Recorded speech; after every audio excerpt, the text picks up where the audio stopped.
ሰላም ወሰናይ ተኸታተልቲ መደብ ህላወ ሜድያ ኣብ መደብ ንሞላላዕ ካልኣይ ክፋል ብሓድሽ ኣርእስቲ መቐፀርታ ይኮ ግና ልምድታትና ብኸመይ ይዓብዩ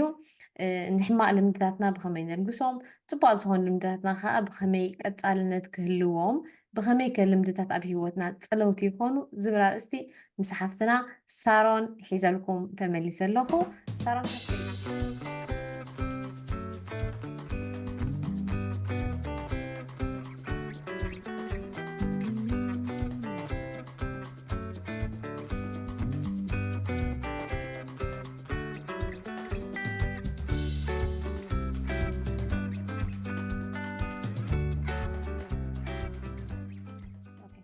ሳሮን ሓፍተይ ደጊምኪ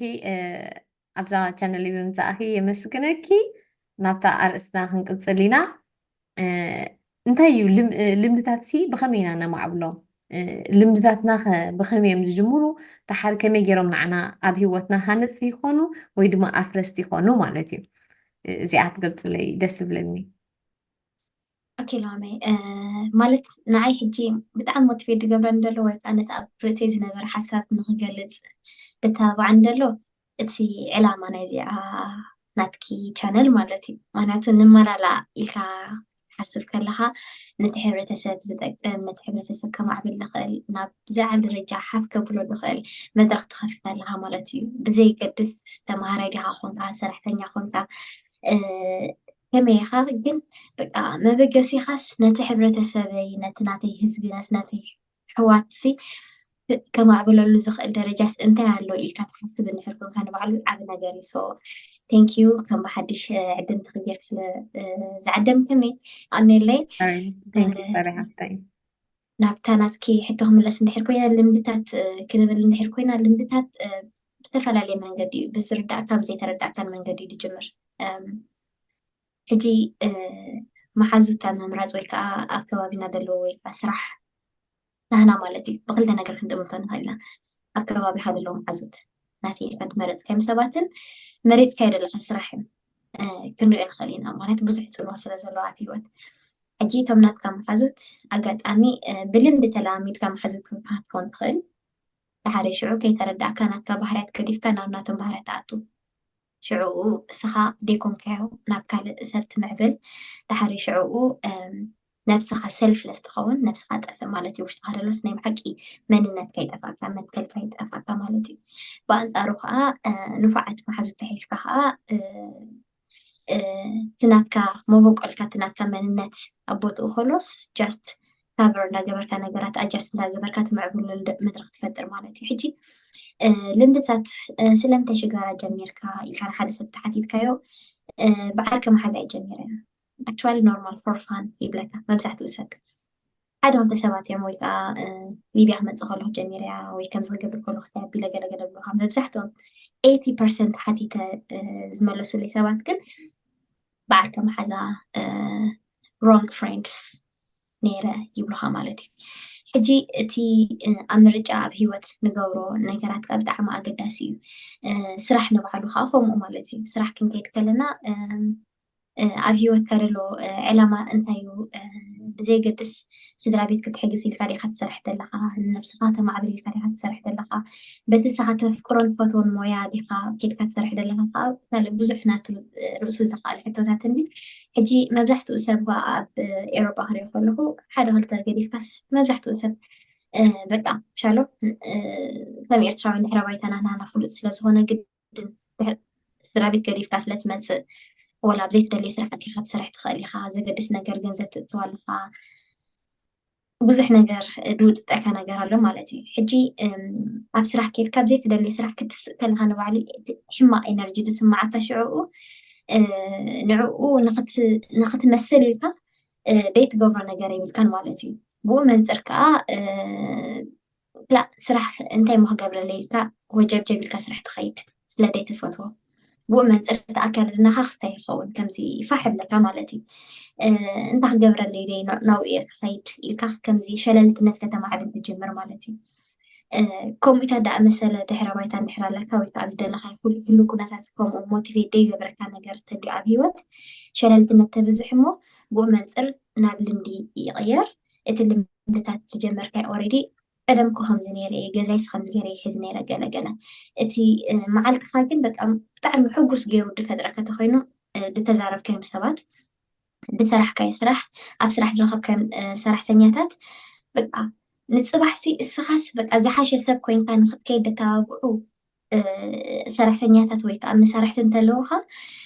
ዩትራይ ኩሉ ግዜ ሓድሽ ነገር ክትፈጥር ማለት እዩ ዩትራይ ኩሉ ግዜ ዝኾነ ነገር ኣብ ከባቢካ ፅቡቅ ክኾነልካ ኢካ ተንብል ዲሞቲቬት ዝገበረካ ነገር ኣብ ሂወት እንዳበዝሐ ዝኸይድ እንድሕር ኮይኑ እዚ ከዓ መፍትሒኡ ትፈልጥ እንድሕር ኮይንካ ንዓኻ ድዓፅወካ ነገር ይበዝሕ ምሽ ልምድታትካ ሽዑ ብኡ መንፅር ኔጋቲቭ እናኾነ ይኸይድ ማለት እዩ ንዓይኩም ዋይን ስማዓኒ ያ ብጣዕሚ ሳሪ ሓፍተይ ብጣዕሚ ፅቡቅ ሓሳብ እዩ እቲ መዓልታዊ እንገብሮ መዓልታዊ ንኸዶ መዓልታዊ ንሰምዖ ንስ እዩ ነቲ ንሕና ልምድታትና ማሲ መኒና ሁ ዊ ኣርሲ ክገልፅ ዝኽእል ኮይኑ ስምዕኒ ንዓይ እውን ብወገነይ ማለት እዩ ምክንያቱ ዝበዝሐ ግዜ ከዓ ኣብ ስፖርት እንተ ተሕልፎ ኣለካ ኮይኑ ሓደ ወዲ ተባዕታይ ወይ ጓል ኣንስተይቲ እንተ ኣብ ስፖርት ኣሎ ኮይኑ እቲ ዝዛረቦ ብዛዕባ ስፖርት እዩ ዝበዝሐ ግዜ ኣብ ኣካላት ትሪኦ ለውጢ ማለት እዩ ሓደ ኣብ ዓራት ሙሉእ መዓልቲ ኮፍ ኢሉ ኣብ ዝተፈላለየ ሶሻል ሚድያ ከምዚ በቃ ስክሮል ክገብር ዝውዕልን ሓደ ሰብ ኣብ ጂም ስክሮል ክገብር ዝውዕልን በበይኒ ዝኾነ ነገራት እያ ትሪኦ ኣብ ኣካላቶም ኣካላት ጥራይ ኣይኮነን ምስ ዝተሓስ ኣብቲ ፊዚካል ናህና ክብል ከሎ ኣብ ሶሻል ሚድያ እንተ ደኣ ሙሉእ መዓልቲ በዓላት ኮንካ ተብል ኣለካ ኣፍኮርስ ኣካላትካ ክደክም እዩ የእምሮኻ ዓይንኻ ንስኻ ኮነ ሓኪም ናይ ዓይኒ ስለዝኾን ክትፈልጥ እየ ኩሉ ነገር ካይተሓሓዝ እዩ ምስኡ ማለት እዩ ልክዕ ከምኡ እቲ ኣብ ጅም ዝውዕል ከዓ ክርህፅ ከሎ ስፖርት ነፍሱ ኣካላቱ ጥራይ ሼፕ ዘይኮነ ዝገብር ኣት ሴም ታይም ከዓ እንታይ ይገብር ኣሎ ግዚኡ ኣብ ፅቡቅ ጥዕንኡ ዝጠቅም ነገር የሕልፎ ኣሎ ሓደ ካልኣይ እቲ ኣብቲ ከባቢኡ ዝረክቦ ሰባት ዝበዝሑ እንታይ እዮም እቲ ኣብ ጥዕና ኣብ ጂም ርድኢት ዘለዎም ወይ ኣብ ስፖርት ርድኢት ዘለዎም ሰባት ክኾኑ ይኽእሉ ከምኡ እውን እቲ ዘየድሊ ካሎሪስ ካብ ነብሱ ከውፅእ ክእል ብዙሕ ነገር ጥቕምታት ይገብር ማለት እዩ ሕጂ ሓደ ሰብ ኣብ ረግሊ ዝውዕልካ ከምኡ ዘእትዎ ኣብ ርእሱ እቲ ዝጥቀመሉ ነገራት ከዓ ዲፐንድ ኣብቲ ንሱ መፅሓፍቲ ዘንብቦ ይኸውን ማለት እዩ ናይ ፊሎዞፊ የንብብ ተኮይኑ ኣብ ፊሎዞፊ ኣሎ ሳይኮሎጂ ዘንብብ ኮይኑ ናይ ሶሳይቲ ዘንብብ ተኮይኑ ኣብ ሶሳይቲ ኣሎ ማለት ሕጂ እቲ ንሕና መዓልታዊ ካብ ደቂቕ ናብ ሰዓት ካብ ሰዓት ከዓ ከይተረድአና ብርዲት እውን ብዘይርድኢት ካብ ሰዓት ከዓ ናብ መዓልታት ካብ መዓልታት ናብ ኣዋርሕ ካብ መዓልታት ናብ ሰሙናት ካብ ሰሙናት ናብ ኣዋርሕ ናብ ዓመታት ዝኸይድ ነገራት ንሱ እዩ ድሓር ንዓና ዲፋይን ዝገብረና ወይ ንሱ እዩ ንዓና ዝገልፀና ማለት ሕጂ ልዋም ድሕሪ 10 ዓመታት ክኾን ትደሊ እንተዳ ኢልክኒ ኣነ ድሕሪ 10 ዓመት ሲ ማናጀር ናይ ሓደ ዓብ ትካል ክኸውን እንተዳ ኢለ 10 ዓመት ዝመፅእ ዘሎ ክረፍዕ ኣለኒ ኣብታ ማናጀር ክበፅሕ ኣለኒ ዝብል ወይ ድማ ኣነሲ ንፍዕቲ በቃ ናይ ሃገረይ ወካሊት ኣብ ጉያ ክኸውን እንተዳ ኢለ ሓቂ ኣይኮነን እምበር እንተዳ ኢለ ክጎይለኒ ካብ ሎሚ ወላ ክጅመር ኣለኒ እታ ጉያሲ ብአይኒ ምስ ክትጅመር ኣለዋ እንተዘይፅኢለላ ትርጉም የብላ ማለት ሕጂ እንታይ ክብደለየ ድኾነ ነገር እትገብሮ ነገራት እፅባሕ ንጎ ትኾን ንስኻ ካብታ ሓንቲ ደቂቕ ኣትሒዛ እያ ትድመር ማለት እዩ ተደሚራ ትኸውን ልክዕ ከምቲ ኣብ ዝሓለፈ ፓርቲ ዝተዛረብናዮ ከዓ ገዛ ርእስኻ ምክንኻንሲ ግዜ ክንበለና ምሽ ኢልና መዓልታዊ እንተ ደኣ ከድካ ገዛ ርእስኻ ትከናኽን ኮይና ከምታ ዝበልካያ ነብስኻ ምዕፃብ ክትከውን ትኽእል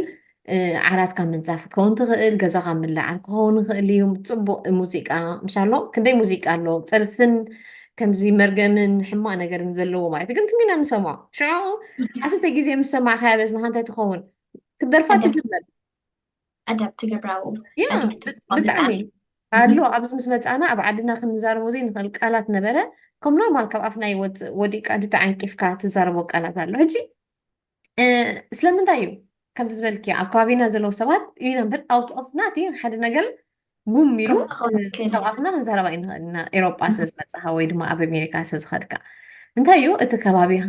እቲ መዓልታዊ ትገብሮ ነገራት ንሱ እዩ ንዓኻ መን ምዃንካ ዲፋይን ዝገብረካ ንሱ እዩ ንዓኻ ፅባሕ ንግሆ ዝገልፀካ ብጣዕሚ ፅብቕቲ ሓሳብ ቴንኪዩ ነታኻትኪ ጃስት ክሳብ ክገብራ ፀኒሐ ሳሪ ሓፍተይ ዝበዛሕና ብፍላይ ሕጂ ኣብዚ ግዜ ሶሻል ሚድያ ብዛዕባ ሶሻል ሚድያ ንዛረብና ምክንያቱ ሓደ ዓብን እስቲ ስለዝኾነ ማለት እዩ ዝበዛሕና ኣብዚኣ ዘለና ኦኬ ኣነ ዝተፈላለዩ ልምድታት ኣለኒ ከም ልእዋም نزالوهم حجة تكون زجبرها مالتي زفتوه قالوا زي فتوها مليلو فقالوا تصدلي حكي خزبلو نجارات مالتي هجي كم أبكم زبدتي هي أبكم زعين تردي ناي لمدتاتسي من كم زجبرها كان عخا من نتكاز جلت مخان بدتي هي أوكي تتو قبل دلي ناي بزح لمدتات كون خلي ناي استفعل ورف كون خلي بس إحنا ورفتات تاي كينا ندير لنا شجرة وي جلت ويبون جلت أي ورف نقول له جن أيقونن ولفتات سوشيال ميديا ولفلهم ولفي ناي حماق مزراب سب محماي ولفلهم ولفي نجزا رسخة بحماق رديت مردا أنا سك حماق وأنا زي كون لي أنا سكمزي أنا خمزي ولفي نحاسوت ولفلهم تمي كاتو حس بقى طبعا كحسي هاي الكاس نتسبسي ديفاين كي قبل كازي خال حارة سب نيرو أنا زفلتو مساي كله زي كون مغني تقبل مش جاست ناخد كاس كم تهم زي انت هون قاعدين نتسحق على مسوله سوا خمس قينا خمسة كيلو زي كونه مش شو عندكم قاعدين تنقل زي لها سيتويشن زي تنقل سلمتي تحسوا اي رجعوني ولا نوع وسلمتي حسي مخني تبقى اقبر حاسوت يا متسقله مالت حجي كم زعينت بهرن كم زعينت لمد لنا ما تدقاقه ما خير كله شو انت يكوننا بقى تحسوا مش نخر شعور حاسو تتدقاقه مش طيب بهال حق يمثل بهال تحسوا تزنح مش نحن نقول كان زي كون حاسو المدة شعور ولا تحسوا خمسة لها نفرت كاس قن حكي لك تعلم مالتي وتيس أب عشنا تنبر أب زي كون أب ريالتي زي كون عالم تنبر حجي استرد أسر تدقاقمو نجر ورف خمسة خنا تدقاقمو نجر حجي إنها تدقاقمو خير كل حدا لمدي يخون حجي لمدتي تردي إنه ብዙሕ ሕማቕ ኣለኒ ፅቡቕ ነገር ክቁፅሎ ደልየ ናይ ፅቡቕ ዓይነት ዘረብና ንሎ ማዓንቲ እቲ ሕማቕ ዝኾነ ልምድታት ከመይ ገይረ ከጥፍኦ ይኽእል እንታይ ሓሳብ ኣለክ ብዚ ብኸመይ ነቲ ሕማቕ ዝኾነ ልምዲ ፈሊጥየ ኣለኹ ግን ከጥፍኦ ተፀጊመ እንታይ ተግበርኩ ሓይሽ ኣነ እንታይ ብል ኩሉ ግዜ ኣእምሮኻ ከከም ዘበልካዮ እቲ ትሓስቦ ዘለካ ሓሳብሲ እንታይ ኢኻ ትሓስብ ዘለካ ሕጂ ኣነ ሓንቲ ዓባይ ኣብነት ዝበኪ ሎሚ ሓንቲ ሓጋዚተይ ዝነበረት ኣብዚ ዓዲ ምስ መፀኹ ጀርመናዊት ነፍሳ መሓራ ቅድሚ ዓመትን ገለን ዳርጋ 2 ዓመት ኮይና ካብ ትመውት ልዕሊ 15 ልዕሊ 20 ዓመት ካንሰር ነይርዋ ሕጂ ኣነ ክላለያ ከለኹ ኣብዚ ዓዲ ምስ መፀኹ ኦሬድስ 7 ዓመት ገይረ ኣለኹ ኣብዚ ዓዲ መጀመርታ ክላለያ ከለኹ ኣብዚ ዓዲ ዓመት ገለ ገይረ ነይረ ማለት እዩ ሕጂ ተን ዝሓለፋ 5 ዓመታት ሲ ዳርጋ ብሓንሳብ ኢና ነርና ማለት እዩ ምስኣ ሕጂ ግን ኮሚት መስል ነይራ ስቲል ምስ ካንሰር ኣይትቃለስ ነይራሳ ሕጂ እንታይ ትብለኒ ላይክ ኩሉ ግዜ ወላ ሓሚማ ብጣዕሚ ምሞት ኢላ ኮላ በቃ ኣብ ገፃ ይርአኒ ኣብ ጨጉራ ይርአኒ ኣብ ዝኾነ ነገር ኣይርአኒ ሕጂ ትብለኒ ሳሮን ኢላትኒ ኣነስ ካንሰር ኣለኒ ከምዝለኒ ኣብቲ ደሎ ኩነታት ፎካስ ትገብር እንድሕር ኮይነ ኣነ እቲ ዘለኒ ፀጋታት ኣብ ሂወት ኣይርዳእንን እዩ ብዙሕ ፀጋታት ኣለና ኣብ ሂወት ተገደደ ንዓኺ ተላለየኪ ነዞም ካልኦት ምሳኺ ደለዉ ኣነ ድሕግዘኩም ዘለኹም ትሕቲ ዕድመ ኮንኩም ዝመፃኹም ሲ ሕግዘኩም ኣለኹም ካባኹም ድሰማዕኮ ታሪክ ካባኹም ድረኣኽዎ ፅቡቅ ነገራት ምሳኹም ድሕልፎ ዘለኹ ግዜ ስ ብሌሲንግ ብጣዕሚ ፀጋ ኢና ኸይ ስድራ ቤተይ ኣለዉ ወደይ ኣለዉ ሰብኣየይ ኣለዉ ፋሚሊ ኣለዉ ዝብላዕ ድስተ ብዙሕ ነገር ኣለኒ ሶ ተገደደስ ሕክምና ከይደ ክሕክመሉ ዝኽእል ባይታ ኣለና ኣነ ኣብ ሂወት ገለገለ ሰባት ኣለዉ ካንሰር ሓሚሞም ወይ ከዓ ካብኡ ዝኸፍእ ሕማም ሓሚሞም ናይ ሕክምና መንገዲ ደይብሎም ወይ ከዓ ክሕከሙሉ ዘይክእሉ ወይ ገንዘብ ደይብሎም ሰባት ኣለዉ ሕጂ ኣነ ከምኡ ሓሚመ ኢለ ነፍሰይ ክእምና ይክእልኒ ዛትስ ዋይ ከዓ ጉልበተይ ከዓ ከምዚ ከምዚ ድሓመመት ኣይትመስል እያ ነፍሳስ ዓፈረትን ጨጉራ ብዙሕ ኣይከደንገለ ስቲል ዩኖ ብጣዕሚ ካብተን ጥዑያት ዝበሃላ ኣዋልሲ ብጣዕሚ እሳ ትርአ ጉልብቲ ቁመታ ገለ ኩሉ ነገራስ ላይክ ኣከዳድናኣ the way she was glowing was different actually ናይ ብሓቂ ብጣዕሚ ገርመኒ ነይሩ ሕጂ ኣብ ታቤላ ሓንፂፅካ ናተይ ፀጋታት ናተይ ህያብ ኣብ ሂወት ደለኒ እንታይ እዩ ናተይ ጎደሎ ነገር እንታይ እዩ ክዕርዮ ደለኒ ነገራት ኢልካ ትፅሕፎም ምሽ ዶ ድሓረ ሽዑኡ ፎካስ ናትካ ግን ዝያዳ ኣብቲ ጎደሎ ናትካ ደይኮነስ ኣብቲ ደለካ ፀጋ ክትሓስብ ተጀሚርካ ምናልባት ኣነ حنت قولوا مستي حنتي نيجاتيفين بوزيتيفين ماس ندحر كوينا ندي مش كان زناي ماجريت نقول هيك سي وورك تجبر مش ده حدي منابت هتصبقت نجر نتا حنت نجر تعري لي تخيل جس سأل محساب عن هذا جزء بزح نجر كقول لك هاي سالي حدي تعنا يبلين كبل خيل ويكا كم عينت لمدي بقى أنا نيجاتيف أتحسس بها لمد لني بالخوان حجينا دحريت ملسي لس كم عينت تسقى خالنا في وتيس زن صبو أنا جرى لهم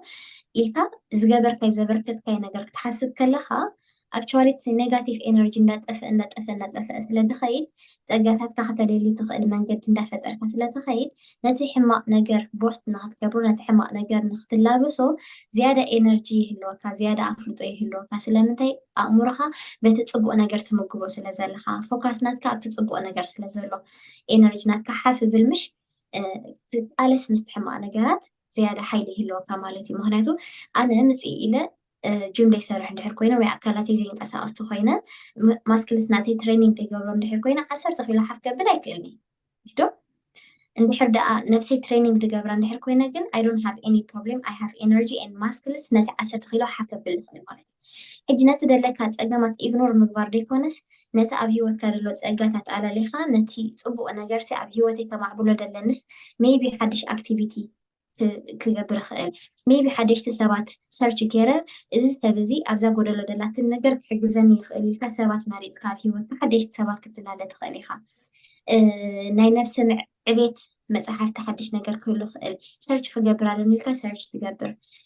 إذا سبزي أس أكم دي عينت هو سبت عميت ألاوي تيامو نزا سبزي أخلى عليها لأنه تحجز أن مثلا مهنته أبتانت بتاع بتاسب تدنا أن نحر كوين كان أتصال ترخب أن نحر كوين كان نتنا إنرجي ناي مسحب تقولون على مالتي ስለዚህ ነተደለካ ፀገማት ኣብ ሂወቱ ንኽትቅይሮ ወይ ከዓ ንኽትላበሶ ፀገማት ክህልዎ ከዓኒ ሕጂ ኣብ ሂወት መብዛሕትና ሰባት ፀጋታትና ስለ ዘይነለኒ ፅቡቅ ነገር ስለ ዘይነለኒ ሓንቲ ነገር ኣጋጢማ ርእስና ናብቲ ኔጋቲቭ ጥራሕ ስለ ዝኸይድ ነቲ ፅቡቅ ነገር ንኸነለሊ ኤነርጂና ኣብቲ ሕማቅ ጥራሕ ይኸውን ንደክም ነብሰ ደኽመት ትስምዓና ምሽ ንነገራት ክንቃለስ ክንላበስካ ኣይንኽእልን ኢና ከመይ ጌርና ክንቃለስ ኢና ኣይንኽእልን ኢና ስለዚ ከም ዝተገበርና እውን ዝሓሸ ኣማራፂ ክኸውን ይኽእል እዩ ዝብል ሓሳብ ኣለኒ ዋው ዋው ብጣዕሚ ፅብቕቲ ሰሪሓተይ ቴንኪ ሶ ማች ምክንያቱ እንታይ እስኪ ከምታ ዝበልናያ እንተ እቲ ናህና ሃቢት እቲ ናህና ልምድታት ሲ በቶም ኣብ ከባቢና ዘለው ሰባት ዝውሰን እንተደኣ ኮይኑ ናህና ድላይ ከዓ ኣብ ርእሲ እዩ ማለት እዩ ነቶም ኣብ ከባቢካ ዘለው ነገራት ምቕያር ከዓ ኣገዳሲ እዩ ትሰምዖ ትሪኦ ትዛረቦ ትኸዶ ተንብቦ ኩሉ ነገር ምቕያር ከዓ እቲ ዝበለፀ እዩ ኮይኑ ስምዐኒ ሕጂ ገለ ሰብ መፅሓፍ ምንባብ ልምዲ ኣማሕብል መፅሓፍ ምንባብ ልምዲ ማዕብል ክትብል ትኽእል ኢኻ ግን እንታይ ተነብብ ኣለኻ ትተንብቦ እውን ሰብ ዘናቆጥ ክኸውን ይኽእል እዋ ብኣፍካ ዝብልካ ቀሊል ነገር እዩ ከዓ ኣንብብ ክትብሎ ንሓደ ሰብን መንገዲ ከተርእዮን በበይኒ እዩ ምሻሎ ንዕኡ ኣብታ ሂወት ክደላ እንታይ ሰዲ ደልኪ ሉሊ ሕጂ ብዛዕባ ሪሌሽንሽፕ ተተዛሪብና ሲ ኣብ ኢንስታግራም ሲ ቴክኖሎጂ ሶ ሃይ ሌቨል ናቱ ብጣዕሚ ክሳይ ኮይኑ ኣሎ ሕጂ ብዛዕባ ሓንቲ ርእስቲ ተተዛሪበ ኢንስታግራም ተኸፊተ ምሳሌ ተዘራረብ ኩላ ምስኣት ክኸይድ ቪድዮ ትመፀኒ ዩኖ ላይክ ሞቲቬሽናል ኣርቲክል ክኸውን ይኽእል ላይክ ቪድዮታት ክኸውን ይኽእል ፖድካስት ክኸውን ይኽእል ኣከዳድና ክኸውን ይኽእል ሶ ሜኒ ምስታ ነገር ተዛረብ ኩላ ትመፀኒ ማለት እዩ እቲ ኣልጎሪዝም እኮ እቲ ኣልጎሪዝም ሲ እቲ ኩሉ እቲ ሶሻል ሚድያ ምስቲ ንሕና ንደልዮ ንሪኦ ሰብ ወረገ ሰምዕና እንታይ ሰርች ግደፊ ጫማ ገዜ ተልኪ ትሰምዖ እዮም ሞባይል ኣላ ምሳኺ ሞባይል ስለዘላ ምሳኺ ክሰምዖ ክኽእል እዮም እቲ ንሕና ንኾኖ ንደሊ እታ ሓንቲ ግዜ ዝረኣንያ ናብኡ እዩ ዝወስደና ተዓለም ዳስ ዋይ እዩ ክንበኣስ ዘለና ዳስ ዋይ እዩ ቻሌንጅ ዘድልየና ቀደም ቀሊል ነይሩ ክኸውን ይኽእል እየ ኣብ ዝሓስካዮ ነገር ከተድምዕ ተማሃራይ ኮንካ ዲኻ ሰራሕተኛ ኮንካ ዲኻ ስፖርተኛ ኮንካ ዲኻ ገለ ነገርካ ሎሚ ግን ብጣዕሚ ከቢድ እዩ ግን ከዓ ደ ሴም ታይም ከዓ ዕድላትካ ማዕድ እዩ ዘለና መፅሓፍ ምንባብ ዝሰልችወካ እንተኮይኑ ኣውድዮ ቡክ ኣሎ ክትሰምዕ ትኽእል ኢኻ ኣብ ሓደ ግዜ ክልተ ነገር ትገብር ትኽእል ኢኻ ናተይ ሲ ኣብዛ ናትከ ክውስኻ ዝደሊ ስታይ ኣላ ኩሉ ግዜ ከምዚ ሞቲቬት ክኸውን ዝሕግዘኒ ነገራት ክገብር ከለኹ ገዛ ክተላዕል ከለኻ ገዛ ጥራይ ተላዕል ነርካ ትኸውን ኣንዶኖ ኣብ ዓድና ወላ ከምኡ ገቢልና ሬድዮ እናሰማዕካ ገለሲ እናተማሃርካ ገለ ገዛኻ ተላዕል ክዳውንቲ ተሓፅብ ገለ ልክ ኣብዚ ከዓ ገዛ ተላዕል ኣለኻ ገዛ ምልዓል እንተ ደኣ ዝሰልችወካ ኮይኑ ወይ ደስ ይብለካ ኮይኑ እንታይ ትገብር ኣለካ ንዓኻ ዝጠቕመካ ዝኽእል ነገራት ኣርእስታት ሕጂ ሎሚ እንታይ ብዛዕባ ሃቢት ንዛረባና ብዛዕባ ልምድታት ምሽ ብዛዕባ ልምዲ እናሰማዕኻ እንታይ ትገብር ገዛ ተላዕል መንገዲ ተወስዲ ኢኻ ትኸይድ ዘለኻ ገለ ዲኻ ካብ ብዙሕ ዘድል ሶሻል ሚድያ ጌጋ ማለት ኣይኮነን ምርኣይ ማለት እዩ ግን የሃፍቱ ጊቭ ላይክ እንታይ ፎሎ ክትብል ኣለካ እንታይ ክትሰማዕ ኣለካ እንታይ ክትርኢ ኣለካ ሳምታይምስ ብጣዕሚ እዩ ዝግርም እዚ ላይፍ ገለ ኣይኣቱን እየ ኣብ ናይ ቲክቶክ ሳምታይምስ ሕልፍ ክብል ይርኢ ምክንያቱ ይጥቀመሉ ስለ ዝኾንኩ ንቲክቶክ ብዙሕ ግዜ ይኸፍቱ እየ ግን ቀዋሚት ተገልጋሊትካ ኣይኮንኩን ሕጂ ሳምታይምስ ክርኢ ከለኹ እንታይ ይርኢ ምክንያቱ ኣብቲ ሶሻል ሚድያ ነጥፍ ስለዝደሊ እቲ ኩሉ እቲ ናይቲ ትረንድ ክከታተሎ እየ ዝፍትን ሓደ ሰብ ኣትዩሲ በቃ እዝንኻ ንክትሰምዖ ዝኩርኩሕ ዓይነት ዘረባ እናተዛረበሲ 300-400 ሰብ ከምኡ ኢሉ ኣብኡ ትሪኦ ትቁፅር ማለት እዩ ሕጂ እንታይ ግራም ነይረ ዋታይ ገብራሉ ሰብ ህዝቢ ሙሉእ ምሻሎ ንዓይ ልዕሊ 5 ወይ 10 ደቂቃታት ዝደልያ ነገር ገይረ ንክወፅእ ማለት ከመይ ሰብ ከታተልሎ እንታይ ይብላ ኣለዎ ገለ እቲ ዘሎ ትረንድ ንክርኢ ብጣዕሚ ዓቕለይ ፀቢባትን ዝሓልፋ ማለት ባው ገለ ዝብልካ ክሳይ ግን 300-400 ሰብ ኮፍ ኢሉ ሰምዖ እንተ ኣሎ ኮይኑ እንተ ዓሉ ዘየፅበሉሎ እዚ ሕማቅ ቃላት ይኹን ሕማቅ ፀርፊ ንካልእ ነገር ንሕማቅ ነገር ዝወስድ ነገር እዚ ሰብ ዝታ ኮይኑሎ ኣዲክት ኮይኑሎ ማለት እዩ ለሚድዎ ኣሎ ከምኡ ንክሰምዕ ስለ የፀግሞ ብራቮ ሕጂ እንታይ ይኸውን ኣሎ ምስ ለመድካዮ እንታይ ትኸውን ኖ በቃ ትሰምዖ ተእንግዶ በዚ ዝኣተወ ከዓ ኣትዩ ከዓ ኣብ ነፍስኻ ኣብ ውሽጥኻ ኣብ ኩሉ ነገርካ ይሰርሕ ማለት እዩ ሕጂ ትሪኦም ከዓ ኣዝዮም ብሉፃት ሰባት ፅቡቅ ዝኾነ ምክሪ ፅቡቅ ዝኾነ ጠቃሚ ዝኾነ ትሕዝቶ ዘለዎም ከዓ ካብ 5 ሰባት ዘይሓልፉ ክርእይዎ ትርአ ማለት እዩ ዓብሉ የብሉን ሰብ ኣይለመዶ ንዑ ፅቡቅ ምስማዕ ስምዐኒ ማለት እዩ ንዓይ ሕጂ ብጣዕሚ ኩሉ ግዜ የተሓሳስበኒ ማለት እዩ እቲ ንስኻ ትሰምዖ እቲ ንስኻ ትኸዶ እቲ ንስኻ ተብሎ ነገር እንተ ኣነ ኣብ ቲክቶክ ኣትየ ኔጌቲቭ ኤነርጂ ዝበኒ ኮይኑ እቲ ናተይ ፖዚቲቭ ኤነርጂ ወሲዱ ኔጌቲቭ ኤነርጂ ሒዘ ካብዛ ሞባይል እዚኣ ዝኽፈት ጓ ዝወፅእ ተኮይነሲ እንታይ እየ ዝኸስብ ዘለኹ እንታይ እየ ዝጥቀም ዘለኹ ክርድእኒ ዘይክእል እዩ ማለት እዩ ንዓይ ኣይደኖ ክንሰራርበሉ ደስ ዝብለኒ እዚ ከምዚ ዓይነት ነገራት ኣደ ሴም ታይም ካብታ ናትኪ መወሳኽታ ከዓ እቲ ንስኻ ፈሎው ትብሎ እቲ ንስኻ እትሪኦ ነገራት ንዓኻ ዝውስነካ ካብ ኮነ እሞ ከዓ ባይ ዲፎልት እቲ ናቶም እቲ ኣልጎሪዝም ንስኻ እትሪኦ ነገር ዝወስደካ እንተ ደኣ ኮይኑ ወይ 2 ግዜ 3 ግዜ ኣብ መዓልቲ 2 መዓልቲ 3 መዓልቲ ተሲኢኻ ሰልፍ ሞቲቬሽን ሰልፍ ዴቨሎፕመንት ምሻሎ ኢልካ ሰርች ግበር ንሱ ጥራይ ክትርኢ ኢኻ ኣብቲ ናትካ ማለት እዩ ዘድልየካ ነገር ሲ ንሱ ጥራይ ኢኻ ትርኢ እቶም ዘየልዩካ ሰባት ከዓ ኣነ ብዙሕ ግዜ ኣብ ከባቢ ዘለዎ ሰባት ብብሎክ ይኸስን እዮም ወይ ብሎክ ጌርክዮ ወይ ገለገለ ይሸሎ ኣም ሶሪ ከምዚ ብሎክ ገባሪት ገለ ይኮንኩን ግን እንታይ ይገብር መጀመርታ ፍሬንድ ሪኩዌስት ድኾን ሰብ ሰይድልካ ፍሬንድ ሪኩዌስት ክርኢ ከለኹ ኣብ ፌስቡክ መጀመርታ ንሰብ ፈልጦ ዳ ይፈልጦ ነይሩ እንዴ ትፈልጦ ትኾንካ ዘረባ የብሉን ዘይፈልጦ እንተኾይነ እቲ ሰብ ክቅበሎ ተኮይነ ናቱ ፌስቡክ ክርኢ ኣለኒ ናቱ ፊድ እቲ እዚ ፖስት ዝገብሮ ሰብ ታግ ዝገብርዎ ገለንታት ክርኢ ኣለኒ ብአዮ ረባሽ ዝኾነ ነገራት ዘድልን ዘየድልን ዝገብር ሰብ ተኮይኑ ኣይቅበሎን እቲ ናቱ ፌስቡክ ሪኩዌስት ምክንያቱ ኣብ ሂወተይ ይጠቕም ኣሎ ወይ ለስ ዘይሓስብ ሓደ ሰብ ግን ወላ ዘይፈልጦ ርእስ ድምፁ ሰሚዐ ዘይፈልጥ እቲ ንሱ ዝገብሮ ንሰብ ሞቲቬት ዝገብር ንህዝቢ ዝጠቅም ንምሻሎ ፖዚቲቭ ዝኾነ ነገራት ፖስት ዝገብር ሰብ ተኮይኑ ግን ኣይፍለጡ ኣይጠይቁ ወዲ መኒ ገለ ኣየድልየንን ወዲ ምንታይ ሃገር እዩ ጀስት ኣክሰፕት ትገብር ወይ ድማ ፎሎው ይብሎ ማለት እዩ ሕጂ ንምንታይ ኣምፅዮ እዚ እቲ መዓልታዊ እንገብሮ ሓንቲ ደቂቕ እውን ኣብ ሂወትና ለዋጢት ክትከውን ሰብ ትኽእል እቲ መዓልታዊ እንገብሮ ኣብ ሂወትና እቲ መዓልታዊ ኣብ ሶሻል ሚድያ እንሕልፎ ነገራት ኣዝዩ ኣገዳሲ እዩ ሶሻል ሚድያ ሕማቕ ማለት ኣይኮነን ሶሻል ሚድያ ኣዝዩ ተጠቂምካሉ 90% ፖዚቲቭ ነገር ኣለዎ ነቲ ፖዚቲቭ ሎምሲ ንስ እዩ ኮኔክት ዝገብረና ዘሎ ንዕኡ እንተዘይተጠቂምናሉ ግን እንታይ ትኸውን ማለት እዩ ናብ ዕንወት ይወስደካ ኮይኑ ይስምዐኒ ማለት እዩ ካልኣይ ኣዋ ከለኹ ዘረባ የብዝሕልኪ ሳዲ ናባኻ ክሰድዐ እንታይ ዝብል ሓሳብ ኣለኒ እቲ ኣብ ከባቢኻ ዘሎ ነገራት ፀለውቲ እዮም ንዓኻ ግን እታ ማይንድሰት ናትካ ቀዳምነት ነገር ማለት እዩ ኣለው ክትገብር ክትመዝን ምሻሎ እንተ ናትካ ማይንድሰት እንተዘይተዓድዩ ንመን ተብል ኣለኻ نمن تفلو تبع هون أي تفلتني حاجة كده كده هتخدم يعني تيجي تقدمنا أبغى زار إسخاء جزء إنفست مقبار نديو كلا إيتك حتى كده اللي زلوا خندا كم يجيرنا حدا هابيتسي حدا لمدسي كتو جدا خمسة لها فليت قال لها أوكي استقبل كيودما مكايد خاديو قال ملا خاديو قال لها أتعرف مالتي سبزح أنا جيجا هو نسمع عني أو خلقناتك حسب دل أبزيعة حدا شجرة مستاي يكون مستاي وكلا أنا تحبي سوشيال ميديا أوكي سوشيال ميديا فولو بكالوت فولو تدكو أقلقل ነገራት ሓደ ሕማቕ ሃቢት ምስ ገደ ሓደ ሕማቕ ልምዲ ምስ ገደፍናዮ ሲ እንታይ ሰብ ነጉድል ኢና እሞ ከምዚ ስትረስ ትገብር ሕጂ ሽጋራ ሰቲ ሰብ ነይሩ ሽጋራ ምስ ኣቋረፆ ወይ መስተ ምስታይ ዝፈቱ ሰብ ነይሩ ወይ ልምዲ ናይ ቲክቶክ 10 ግዜ ላይፍ ምእታው ልምዲ ተኣኒርዎ ሰብ ነዚ ነገር እዚ ከቋርፆ ደልዩ ኣቋሪፅዎ ኣሎ ግን ዝበዛሕካ ነብስካ ሸውዓ ምንታይ ትረኽባ ኣብ ስትረስ ኢኻ ትረኽባ ትጭነቕ ኢኻ ሕጂ ኣነ ለሰይ እንተ ናይ ችኮላታ ልምድ ለኒ ኮይኑ ችኮላታ ምብላዕ ፈቱ ኮይና ግን ችኮላታ ንነብሰይ ኣይጠቕማንያ እንተ ደኣ ኢለ ንዓዓ ገዲፈ ከም ገዲፈ ኣለኹ ምስ ገደፍኳ ብጣዕሚ ስተረስ ዝገብር ዝጭነቕ ማለት እዩ እንታይ ስለዝኮንና ንኸውን ንጭነቕ ንዓይ ኮይኑ ድስማዓኒ ማለት እዩ ምስ ቆርበት ከተተሓሕዛ ክትኽእል ኢኻ ሕጂ ኣጋጣሚ ኣብቲ ኣነ ዝሰርሖ እንዳ ዓይኒ ናይ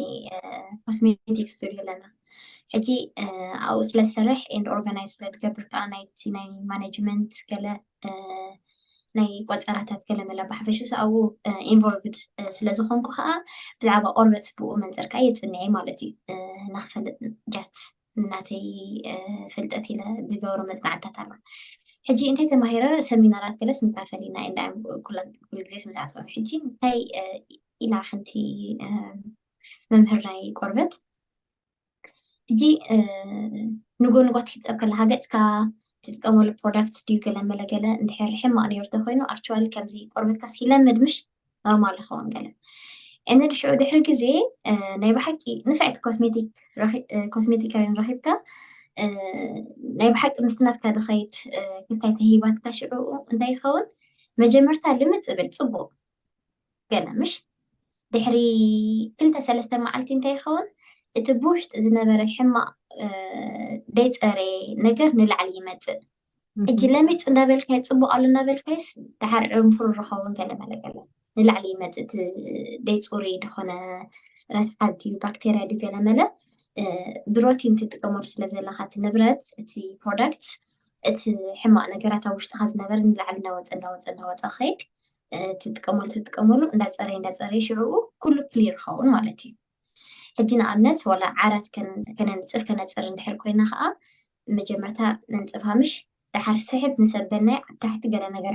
ሓብዩ ፀንሕ ወይ ከዓ ደሮና ወይ ከዓ ድኾነ ነገር ድወደቐ ንብረት ገለ ንዑ ምስ ህፅረካየ ሽዑ ኤቭሪቲንግ ክሊር ንብል ማለት እዩ ሕጂ ድኾነ ወልፊ ምስ ገደፍካይ ገለ ከዓ ላዕሊ ኢኻ ትጀምር ዘለካ ድሓር ሽዑ ዲፕ ክንከይድ ከለና ንክንገድፍ ግድን ስትረስ ክገብረና ውሽጥና ማለት ልክዕ ከም ዝኽብለካ ፀናሕኩ ኣብ ውሽጥና ተሓቢኡ ዝነበረ ግድን ሓደ ነገር ኣሎ ደለይ ይብለካ እሞ እቲ ትደልይ ዝነበርካ ትምግቦ ዝነበርካ ነገራት ክትከልኦ ከለካ ግድን ይቀጨውጮ ክብለካ ማለት እዩ ምክንያቱ ኦልሬዲ ፅቡቅ ነገር ኢልካ ኣሚንካሉ ስለ ዝነበርካ በቲ ሓደ ወገን ከዓ ሓንሳብ ኣብ ርእስካ ክሊክ ክገብር እዚ ነገር እዚ ፅቡቅ ኣይኮነን ክገድፎ ኣለኒ ኢልካ ትውስን ግን ከም ብሓድሽካ ኦልሬዲ ልምዲ ኮይኑ ስለ ዝፀንሐ ግድን ደልየ ክብለካ ብውሽጥካ ኮይኑ ንቡር ነገር እዩ ስለዚ ኢኻ ስትረስ ትገብረልካ ሕጂ ታ ስትረስ ወይ ከዓ ሕጂ ቆርበተይ መሊሱ ንላዕሊ ወፂኡ ዕንፍሩ ገይሩ ኢለ እንድሕር ኣቋሪፀዮ ናብቲ ዝነበረ ነገር ክምለስ እዩ ስቲል ግን ከምኡ ከሎ እንድሕር ትቃለስ ፑሽ ትገብር እንድሕር ኮይንካ ግን እቲ ናይ መወዳእታ ዕላማ ክትበፅሕ ትኽእል ኢኻ ሕጂ እቲ ኣካላትና ከምኡ ኣብቲ ነገር እቲ ኣዳፕት ገይሩ ስለ ዝፀንሐ ኣምፃ ኣቢልካ ምንጥስ ኣቢልካ ንሓደ ነገር እሊ ከተብሎ ከለካ ንኩሉ ሰብ ታይብለና ኣይኮነን እዚ ናይ ሽጋራ ነገርስ ኣብ ሕማቅ ሪሌሽንሽፕ እንተ ነርካ ከማነሲ ናብ ሮቲናትካ ይቕየር ምሽ ድሓረይ ይኣኽለኒ ሕማቅ ነገር ከም ዝኾን ትፈልጥ ኢኻ ይኣኽለኒ ኢልካ ብሬክ ኣብ ምስ ገበርካ ሽዑ እቲ ልምዲ ትናፍቆ ሻሎ ከምዚ ገለ ነገር ድጎድለካ ደሎ ኮይኑ ይስማዓካ ሳይኮሎጂካሊ ማለት ዳትስ ሃው ዩ ሜድ ንሕና ደቂ ሰባት ኮሚና ተሰሪሕና ሕጂ ትናፍቆ ደይሌካ ከም ዝኾነ እንዳፈለጥካ ከለካ ግን ትረክቦ ትደሊ ሩቲን ኦልሬዲ ናትካ ኣብ መዓልትካስ ሓንቲ ሰዓት ንትሰቱ ፌሉ ነርካ ዝኾንካ ሓንቲ ሰዓት ሕጂ نمن كهو إلقى تجن أشعو حسب اهم. نورمال سبزة ساعات زي أسنان سبز كم دي قبر نيرة تحسب ያህ سلازي لا ኣብዛ ዘለኻሲ ናብ ኣንዲ ክመፅእ ዝደለይ እቲኣ ተጨንቕና ኮይኑ ትስምዕኒ ብዙሕ ዓይነት ኣሎ እዚ ኣብ ሰርች ተጌርክሲ ከመይ ጌርካ ሃቢት ናትካ ከመይ ጌርካ ልምድታት ናትካ ትገድፎ ዝብል 21 መዓልቲ ውርስ ዝብል ኣሎ ናይ 21 መዓልትስ በብቁርብ እዩ ዝገድፈካ ብሓንቲ ግዜ የገድፈካኒ ዝብል ኣሎ ገለ ብዙሕ ብዙሕ ዓይነት ቴክኒክ ክትጥቀም ትኽእል ኢኻ እታ ጌጋ ኮይና ትስምዐና ካባይ ጀሚርካ እንተ ሓደ ነገር ተቋርፅ ኣለኻ መተካትኡ ከተዳልወለካ ከምዛ ዝበልክ እያ ሪሌሽንሽፕ ኣቋሪፅካ ንኖ ሪሌሽንሽፕ እቶም ማተ ይኮንኩን يا እንተ ኣብ ሕማቅ ሪሌሽንሽፕ ኣቢዚቭ ዝኾነ ሪሌሽንሽፕ ተፀኒሕኪ ካብኡ ወፂኺ እታ ግዜ ኖ ጥራሓ ክትገድፍያ የብልክን يبلكن يا ሓድሽ ልምዲ ፅቡቅ ልምዲ ስፖርት ከይድኪ ነብስክ ምህናፅ ድዩ ካልእ ዓይነት ኮርስ ክትወስዲ ድዩ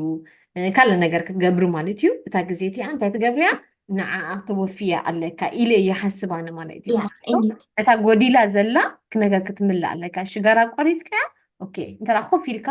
ኩሉ ግዜ እንታይ ዝበሃል ኮፍ ዝበለ ኣእምሮሲ መሳርሒ ኦፊስ ናይ ሰይጣን እዩ ዝኸውን ሶ ኮፍ ቴልካ እንተ ሽጋራ ገዲፍካ መይስካ ናብ ቲክቶክ ወይ መይስካ ናብ ካልእ ጭንቀት ኢኻ ክትኣቱ እምበር ካልእ ወልሓደ የብሉን ሶ እንታይ ክትጥቀመላ ኣለካ ነታ ነገር እቲኣ ግድፍ ኣቢልካ ናበይ ትኸይድ ንካልእ ፖዚቲቭ ክገብረካ ዝኽእል ነገራት ንዓኻ ሓይሊ ክበካ ዝኽእል ነገራት ናብኣ ክትክእ ኣለካ ይብል ማለት እዩ በዛ ኣብ ኳሊፎ ክርአ ኣይኮን እምበር نو أنا نمن تايكم تخون قلت أنا حس ريحتها أسعى بيلكي كلها ያ ማለት በዚ ርእሲ እዚ ብዙሕ ክንዛረብ ንኽእል ኢና ቀሊል ኣይኮነን ኣነ ኣብ ሂወተይ ኣብዛ ሸይ ዝተምሃርክዋ ነገር እንታይ እያ ብዙሕ ዓይነት ስርሽ ትገብር ኣለካ ድኾነ ነገር ክትገብር ከለካ ስርሽ ምስ ገበርካ ንዓኻ ከዕብየካ ዝኽእል ማለት እዩ ካብ ሰባት ኣብ ከባቢኻ ዘለዎ ምኽሪ ተሓትት ሕጂ ሓደ ሰብ እንተ ደኣ ብዛዕባ ጃስት ሽገራ ንዛረብ ኣለና ከም ኣብነት ኢና ነምፅኦ ዘለና እምበር ኣዝዩ ካልእ ንሂወትና ጠቃሚ ዘይኮኑ ልምድታት ኣዝዮም መዓት መዓት ልዕሊ ሽጋራ 10 ዕፅፊ 4 ዕፅፊ ንገዛ ርእስና ካሃንሽና ዝኽእሉ ነገራት ኣለዉ ካብቲ መዓልታዊ ነጥፎ ብዘይድሊ ነገራት ማለት እዩ ሕጂ ብከምኡ ዝነበረ ሰብ ካብኡ ዝወፀ ሰብ ምኽሪ ክትሓትት ብጣዕሚ ኣገዳሲ ኮይኑ ይስምዐኒ ማለት እዩ ምክንያቱ ኢዚ ይኮነልካ እቲ ንሱ ኣብ ሂወቱ ዝተምሃሮ ዝገበሮ ጌጋታት ገለሲ ንስኻ ብቐሊሉ ትመሃር ሓደ ካልኣይ ባዕልኻ ግላዊ ዝኾነ ሰርች ትገብር ምስ ገዛ ርእስኻ ከዓ እንታይ የዕውተካ ንዓኻ ካብ ዝሓለፈ ሂስትሪ ናትካ እንታይ ክሰ ዝገበርካ ያ ነቲ ሕማቅ ዝነበረ ኣብ ሂወትካ ኣቢሉ ሳልሳይ ዝብላነ ምውሳን እዩ ፅባሕ ክገድፈ ድሕሪ ፅባሕ ክገድፈ ከም ዝገለ ዘይኮነ ጃስት ማይ ምስታይ እንተ ደኣ ፅቡቅ ሃቢት እዩ ንሂወትካ ንጥዕናካ ይጠቅም ኢልካ ካብ ሎሚ ጀምር ንኣእምሮኻ ከመይ ጌርካ ልምዲ ማይ ምስታይሲ ከም ልምዲ ትገብሮ መጀመርታ እኮ ማይ ክሰትያ ብጣዕሚ ነዛ ክተውርዳ እውን ትከብደካ ክትከውን ትኽእላ ምስ ግዜ ክናደጋገምካ ከይትርድእካስ ማይ ስሒብካ ትሰቲ ኣይደኖ ኣነ ሕጂ ክንደይ ግዜ ስሒበ ሰትየ ኣኹን ኩባያ ኣይትርድአና ልምዲ ኮይና ሕጂ እንታይ ክብል ደለይ ኣብይ ኣለካ ብዘይ ከይትርድእካስ ስሒብካ ትሰትያ ማለት እዩ ንነብስኻ ትጠቅመካ ማለት እዩ ድሓር ሽዑ ሓንሳብ ምስ ለመድካ ፅቡቅ ክሳይ ኮነካ ይጠቅመካ ከም ልምዲ ትሕዞ ማለት ሕጂ ንብዙሕ ነገራት ኣብ ሂወትና ክጠቅመና ዝበናዮ ብዙሕ ነገራት ኣለዎም ቴክኖሎጂ ኣሎ ኣላሎም ክንመልእ ንኽእል ኣብ ሞባይልና ወይ ምስ ካልእ ኢትኻ ሰብ ከዓ ክሳይ ክትተሓሓዝ ትኽእል ኢኻ ኣነ ብጣዕሚ ኣብ ሂወተይ ዝጠቅመኒ ማለት ሕጂ ምስ ሳራ እንተ ኣለኸይ ወይ ክልቴናስ በቃ ከምዚኣ ናይ መፅሓፍ ምንባብ ልምዲ ከነማዕብል ደሊና ኣለና ገለ ዝብል ሓሳብ እንተ ኣለኒ ኮይኑ ንጀምር ሃገር ሽዑ ኣካውንታብሊቲ ትተሓሓዝ ነንሕድካሲ እንታይ ትገብር ትዘኻኸር ማለት እዩ እንታይ ኣነ ኮ ቁፅሮም ድዚኣ በፂሐ ክንደይ በፂሕኪ ዋው ኣነ ኮ ብቀዳማይ ከምዚ ገይረ ነብሰይ ንጎተሰይ ከምዚ ገብር ጀሚረ ከምዚ ወይ ድማ ኣራርም ምስ መልእኻ ኣራርምካ ዝካ ሞ ምስ ግዜ እንታይ ይኸውን እናለመድካ ትኸይድ ምክንያቱ ዘለናዮ ሲትዌሽን ኣዝዩ ብዙሕ ነገር እዩ ዘቕልበልካ ዝዓለም እዚ ነናይ ከም ትመርፅካ እናትካ ምርጫ እዩ ማለት እዩ ከም መወዳእታ ሓሳብ እንታይ ክትብልና ትኽእላ ኣብዛ ርእስቲ ኣዝያ ገፋሕ ርእስቲያ ክንሓድረላ ንኽእል ኢና ተዛሪብና ግና ኣብዚ ሓፂር ፅሙቕ ኣቢልና ክነቕርቦ ስለዘለና ሳሮን ከም ሓሳብ ወይ ካብ ናትኩ ተመክሮ ኣብ መወዳእታ ነዞም ተኸታተልቲ ናይዛ መደበይ እንታይ ክትብዮም ትኽእሊ ኣብ መወዳእታ ክብሎ ዝደሊ ማለት እዩ ነገራት ኣፅፊፍካ ክትሕዛ ኣለካ إيه دبل أنا صفوف أسرع راح أخلوك أبزخون النجار بوتنشال ناتك أخلوك على إيه دبل إذا ناتك بوتنشال تتأمل تخون خلاص جبر كتجبر كل جزء صفت عليه كل جزء منك عليه عملتي حجي أبصراح كت ما تيسي تمرت مهارة بوتنشال على كادي تمرت نيم حق إذا اللي خايف إيه كايري حتى ما حدا لسه بصراحة كات صراحة نيم حق بفتكر خسر حدا لسه ناب جزء خامس يخون إتجزء اللي خينا مفكر إنه ناس فترة تالي زلوا خام حزوت نيم حقي نعخد عبي سوادي ولا سددو أصلا سواتي متفلت عليها كل جزء صوف نجار محس كبوزح كداونتي كبوزح محزوت كبوزح جنزب مهلا كبوزح نجار إسحاق كنترول كتقبلو أمودات وده تقدم ما تخاب مهلا نجارات أتصير كمحس بتاع ما قداس النجاري مالتي حجي نحر متصفافون الجواب اللي عنده ناتو ميلان له حجي أنا إذا مدك أسي نحر كده وانت مالي عند حرالة نتار ما دي خفت عبيلا نزا مدك أسي نخلى على طرح حوشت 10 دقائق نزا خداون تقري عبيلا وتفت بلونات الماضي حجي يعزوه أبتا تقص المدلة معلتي كده حد خدنا على الخوت إلى نتار ما دي فتة بلا شعور كله تقامت إذنه وكنا بايتا دفي أخمت ثانية مالتي وهنا تسأل صفات السرارة إنن أو حساباتنا نبعلو نحر كانت ريودين خل تخين حنقولنا صفاف organized تري كوينا أب هيوتنا بدعم أشجاري نما نحيزنا نما كنقد فينا أنت جميرنا أنت خنقد فينا أم ودأتو هيوتنا فاح لنا سلازي ولا خمان تتزارب كلها ولا نفسها اللعيل كان نفسها أتريها نبعلوسي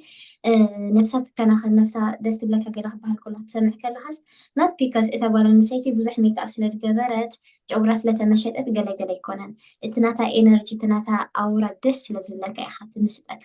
ويك أودونكم مالتي سلازي أو اشتنا دلو نجارس مشان كل نجار بتصفات محزون بحركينا بتعمل طقم اللو مالتي حجس beauty is not كستاي ميك اب ኣይኮነን ሊፕስቲክ ኣይኮነን ኣርቲፊሻል ናይ ተጠቀምካ ክዳንካ ናስታይ ደበልካ ኣይኮነን ነገራት ኣፅፊፍካ ክላስ ዘለዎ ነገር ምህላው ኣብ ሂወት ብጣዕሚ ኣገዳሲ እዩ ማለት እዩ ሕጂ ፊልተር ምግባር ሕጂ ዴድሊና ክዳውንቲ ምሽ ዳኣረገ ክንክደኖ ዘይንኽእል ነገራት ምሽ ነውፅኦ ኣብ ደለና ርክባት እውን ዴድሊና ርክባት ፊልተር ምግባር እውን ኣገዳሲ እዩ ፅፉፍን ውሕድን ነገር ኣብ ሂወት ምሓዝ ዝያዳ ኣብ ከባቢካ ደሎ ኮንትሮል ንክትገብር ይሕግዘካ ማለት እዩ ስለዚ ወላ ሓሳብ ከማኔስ ምስ ሓደ ሰብ ተባኢስካ ኮፍ ክትብል ዘይትኽእል እንድሕር ኮንካ እዚ ንባዕሉ ምሻሉ ፈት ተብል ኣለኻ ማለት እዩ ኦርጋናይዝ ተኾንካ ኣብ ርእስኻስ ዝያዳ ይሕግዘካ ምክንያቱ ኩሉ ነገር ኣፅፊርካ ኣፅሪኻ ትሕዞ ትደሊ እንድሕር ኮንካ ኣብ ሂወት ክሊር ዝኾነ ቪዥን ይህልወካ ማለት እዩ እቲ ናይ ቪዥን እቲ ናይ ራእይ ሰሌዳናትካስ ክሊር ኣቕምጥ ኣቕምጥ ኣቕምጥ ተብሎ ብዛዕባ ሓደ ነገር ሓሲብካስ ስእሎ ማለት እዩ ሕጂ ልክዕ ከም ፈተና ሸምዲድካ ካብ ተኣቱስ ተረዲእካ ኣፅኒዕካ ክትኣቱ ከለኻን شمريد كات أدخلها حنط على الحراسي كات اللي شمريد كات بمولو فاحل كلام مالتي سلازي رديت كان صفتها سرارة حفن بهريات كان أكايد فن من سبت أربعة دلها وكذا سنهر كنا زيادة هي وقتها عقادته اللو مالتي قبل فتو مالتي واو ثانك يو سارتي كانوا معلتي بهذا استي حيزك خمس متى نصغون كم زي تعبيني انت خاطر شيء مبتعهات ولا منو بوميس ቴንክ ዩ ሰራሕተይ ምክንያቱ ኣዝዩ ኣብ ዝኾነ ሓሳባትን ኣብ ዝኾነ ኣርእስቲና ኣሎ ማዓንቲ ተንኪፍና ሰብ ከዓ ኣብዚ ንጅምር ኢና እምበር ክንውድእ ኣይንኽእልና ኩሉ ነገር ምክንያቱ ኣዝዩ ናይ ሂወት ተመክሮ ይኹን መዓልታዊ ርብርብእ ዘድልዮ ነገራት ስለዝኾነ ብሓፈሻ ግን ዘለኩም ርእቶ ወይ ድማ ናትኩም ሃናፅ ትብልዎ ኣብ ሂወትኩም ዝጠቕመኩም ብዛዕባ ከመይ ጌርካ ልምድታትካ ተዕቢ ልምድታትካ ከመይ ጌርካ ትኩስኩስ زيد اللي متذكر بخمي توجد زبر حالات زخونة حسب ويريتو ويدما مزن احنا خنزار بس احنا زدق فيكون ويدما نونو جايو زبل حسابات انت لكم او كومنتس كنت بينا كان بوينا بجزيو كان ملسينا صراحتي thank you so much عزيزو عب زخونة اقدر زخونة على استيو قالوا معلتي قال استفالي على استحيزة كعندما هيك thank you so much Thank you لومين عفوا خماني سلا جزيخي صراحكي كل نجار مالتي إني بحق appreciate سلازم بناقشت نجارات كنا مسكن تجميرنا خا في وقت نزلنا نجار زيادة خن عزم نجمر مالتي so زيانا أي أبجى زي كوفي لي مسخ دزارة بلا سخون كمو جن كابزي أبجى زي كوينا دسالة سلا دلو حسب ننبسي يوزي actually من الوقت مثلا خو نبزة تعدي ما نخل سب تمهر له دخل مدرسة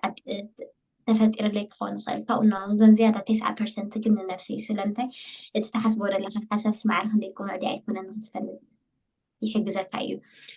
ሓሳባትካ ተሰላስል ከመይ ጌርካ ብፅፉፍ ኣገባብ ንሰብ ከተቕርበሉ ትኽእል ናትካ ሓሳብ ወይ ከዓ ማዕደ ወይ ከዓ ምኽሪ ትብሎ ሂወት ፕሮሰስ ስለዝኾነት ኤቭሪዴይ ለርኒንግ ባይ ዱዊንግ ዝበሃል ነገር ኣሎ